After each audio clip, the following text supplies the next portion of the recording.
제7장. 비판을 받지 아니하려거든 비판하지 말라. 너희가 비판하는 그 비판으로 너희가 비판을 받을 것이요 너희가 헤아리는 그 헤아림으로 너희가 헤아림을 받을 것이니라. 어찌하여 형제의 눈 속에 있는 티는 보고 내 눈 속에 있는 들보는 깨닫지 못하느냐? 보라, 내 눈 속에 들보가 있는데 어찌하여 형제에게 말하기를 나로 내 눈 속에 있는 티를 빼게 하라 하겠느냐? 외식하는 자여, 먼저 내 눈 속에서 들보를 빼어라. 그 후에야 밝히 보고 형제의 눈 속에서 티를 빼리라. 거룩한 것을 개에게 주지 말며 너희 진주를 돼지 앞에 던지지 말라. 그들이 그것을 발로 밟고 돌이켜 너희를 찢어 상하게 할까 염려하라. 구하라, 그리하면 너희에게 주실 것이요 찾으라, 그리하면 찾아낼 것이요 문을 두드리라, 그리하면 너희에게 열릴 것이니 구하는 이마다 받을 것이요 찾는 이는 찾아낼 것이요 두드리는 이에게는 열릴 것이니라. 너희 중에 누가 아들이 떡을 달라 하는데 돌을 주며 생선을 달라 하는데 뱀을 줄 사람이 있겠느냐?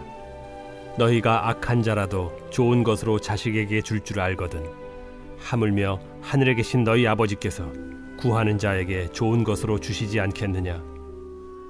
그러므로 무엇이든지 남에게 대접을 받고자 하는 대로 너희도 남을 대접하라. 이것이 율법이요 선지자니라. 좁은 문으로 들어가라. 멸망으로 인도하는 문은 크고 그 길이 넓어 그리로 들어가는 자가 많고 생명으로 인도하는 문은 좁고 길이 협착하여 찾는 자가 적음이라. 거짓 선지자들을 삼가라. 양의 옷을 입고 너희에게 나아오나 속에는 노략질하는 일이라. 그들의 열매로 그들을 알지니 가시나무에서 포도를 또는 엉겅퀴에서 무화과를 따겠느냐?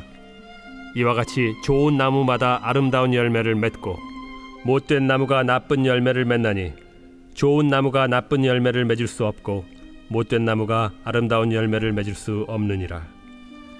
아름다운 열매를 맺지 아니하는 나무마다 찍혀 불에 던져지느니라.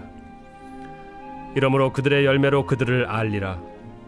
나더러 주여 주여 하는 자마다 다 천국에 들어갈 것이 아니요 다만 하늘에 계신 내 아버지의 뜻대로 행하는 자라야 들어가리라. 그날에 많은 사람이 나더러 이르되 주여 주여 우리가 주의 이름으로 선지자 노릇하며 주의 이름으로 귀신을 쫓아내며 주의 이름으로 많은 권능을 행하지 아니하였나이까 하리니 그때 내가 그들에게 밝히 말하되 내가 너희를 도무지 알지 못하니 불법을 행하는 자들아 내게서 떠나가라 하리라. 그러므로 누구든지 나의 이 말을 듣고 행하는 자는 그 집을 반석 위에 지은 지혜로운 사람 같으리니 비가 내리고 창수가 나고 바람이 불어 그 집에 부딪히되 무너지지 아니하나니 이는 주추를 반석 위에 놓은 까닭이요 나의 이 말을 듣고 행하지 아니하는 자는 그 집을 모래 위에 지은 어리석은 사람 같으리니 비가 내리고 창수가 나고 바람이 불어 그 집에 부딪히매 무너져 그 무너짐이 심하니라. 예수께서 이 말씀을 마치심에 무리들이 그의 가르치심에 놀라니 이는 그 가르치신 것이 권위 있는 자와 같고 그들의 서기관들과 같지 아니함일러라. 오늘 본문 마태복음 7장은 산상수훈의 마지막 장입니다. 오늘 본문에서는 여러 주제들이 이어집니다. 1절에서 6절에 비판하지 말라, 7절에서 12절에 구하고 찾고 두드리라, 13절 14절에 좁은 문으로 들어가라, 15절 23절에 거짓 선지자들을 삼가라, 24절 27절에 반석 위에 지은 집, 이렇게 5가지 주제들을 말씀하신 후에 5장부터 시작된 산상수훈이 마치게 되는 것이지요. 이에 무리들이 예수님의 가르치심에 놀랍니다.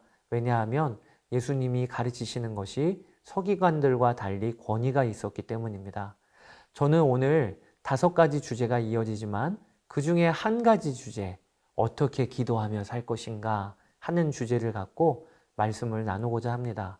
여러분, 어제 마태복음 6장을 살펴보면서 하나님의 자녀의 삶의 가장 중심에는 기도가 있다라고 말씀을 드렸지요.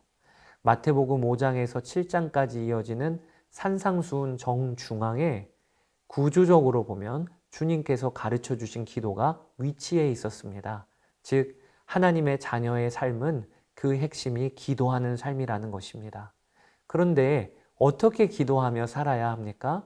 그것이 바로 오늘 산상수훈 7장에서 우리가 붙잡을 중요한 주제입니다. 먼저 기도는 하나님의 자녀된 권세를 가지고 기도해야 합니다.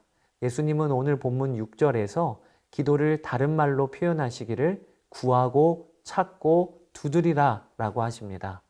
7절 구하라 그리하면 너희에게 주실 것이요 찾으라 그리하면 찾아낼 것이요 문을 두드리라 그리하면 너희에게 열릴 것이니 라고 말씀하세요. 여러분, 이 말씀이 참 황홀한 약속입니다. 기도하면 응답해 주시겠다는 것입니다. 그런데 우리 중에 이 말씀을 읽으면서 어떤 마음이 드십니까? 마음이 두근거리세요? 당장이라도 기도해야 되겠다 이런 마음이 드십니까? 아니면 별 기대도 없고 오히려 낙심하는 마음이 드십니까? 많은 성도들이 후자의 심정을 갖고 계셔요. 병이 낫기를 구했는데 여전히 상황이 똑같고 재정의 문제가 풀리기를 그렇게 두드렸는데 여전히 힘들고 이런 낙심이 있으실 겁니다. 여러분 중에 그런 분들이 계시다면 오늘 말씀을 다시 한번 붙잡으시면 좋겠어요. 예수님은 오늘 말씀에서 기도를 가르치실 때 구하라, 찾으라, 두드리라, 그러면 받아, 찾아내, 열릴 거야.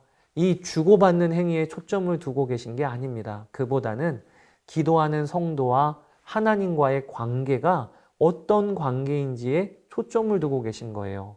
우리가 구하면 하나님은 주시겠다고 하십니다. 그러면서 주님은 이것을 아버지와 아들의 관계를 예로 드세요.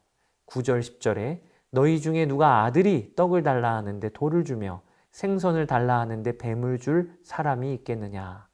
여러분, 예수님이 오늘 기도에 대해 말씀하실 때 그 핵심은요, 너희들이 구하고 찾고 두드려도 되는 하나님의 자녀야. 여기에 초점이 있으신 겁니다. 우리가 알아야 합니다. 예수님을 영접한 나에게 일어난 가장 큰 기도의 응답은 나에게는 구하고 찾고 두드릴 아버지가, 하나님 아버지가 계시다는 것입니다. 그게 가장 큰 기도 응답임을 알아야 하겠습니다. 오늘도 자녀의 권세로 기도하세요. 그리고 또 한 가지 우리가 기도할 때 중요하게 붙잡을 말씀이 있습니다. 그것이 형제 자매를 사랑하면서 기도하라는 것입니다. 오늘 본문인 구하고 찾고 두드리라 이 말씀은 앞과 뒤로 특별한 말씀과 연결되어 있어요. 그것이 무엇이냐면 형제 자매를 사랑하라고 하시는 것이에요. 앞에도 보면 형제 자매를 사랑하라, 그리고 뒤에도 보면 남에게 대접받고자 하는 대로 너희도 남을 대접하라. 그 사이에 구하고 찾고 두드리라 라는 말씀이 들어가 있는 것입니다. 사랑하는 여러분, 어떻게 기도해야 합니까?